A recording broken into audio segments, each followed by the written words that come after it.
Today's Japanese slang term is kukiome, which you probably have already guessed is a kanji play version of read the room, right? Kuki o yomu, to read the room, to understand what's going on, to correctly perceive the vibes. However, it's not just that simple, because while yes, this can be used as just a fun way of writing, read the room in command form, such as this person ordering a Pokemon to get out of the picture, or this person using the term to complain about people that are hitting on people that don't want to be hit on in a given context, or even people that are adding the kanji for nai for inside to mean kukiyome nai, right, the unable to, just like the famous KY abbreviation.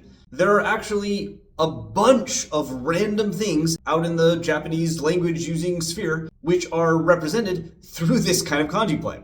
The first is a blow-up sex doll. Get it? It's an air wife. Haha.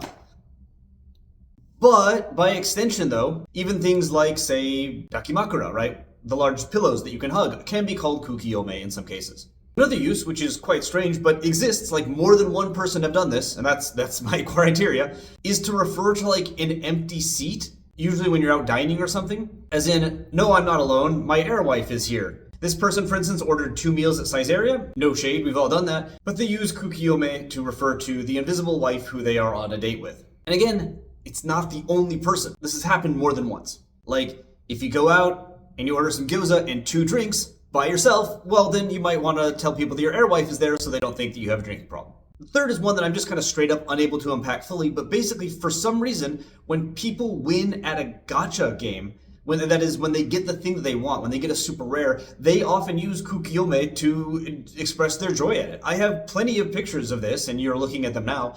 I don't know where it comes from, I can't find it, but it's a thing, it has existed. And there's even a hashtag for it, which sees some attention online.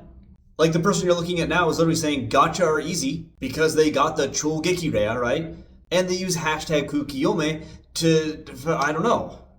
Look, I'm a descriptivist, I'm describing. That's all I got. And finally, a kukiyome can also be a heroine, female protagonist, not like, in a media product who you feel lacks punch, they lack definition, which I think is actually a pretty straightforward analogy or metaphor. In 2025, it's a little tricky to find uses of this. It seems to be a bit older, but there's multiple websites that assert that, yeah, this existed, and it's not like I couldn't find anyone using it. The post you're looking at now critiques someone in the Kamen Rider series, for instance, for being basically an uninteresting flat character. And this post from 2010 explicitly requests that air heroine is put above kukiyome as like an alternate reading to give the idea. Like it's a heroine, but they're just air. They don't have any real impact on the plot, and they're not an interesting character. So all in all then, an airwife can be a play on, read the room as an order. It can be a blow-up doll or a dakimakura. It can be the imaginary person who is helping you justify why you ordered so much food or drink. It can be something you shout for some reason when you win at gacha. And it can be a critique of a female character that you think is poorly fleshed out. That said, if you use any of these terms in like casual conversation with normal Japanese people, I expect you'll be told to, wife the air.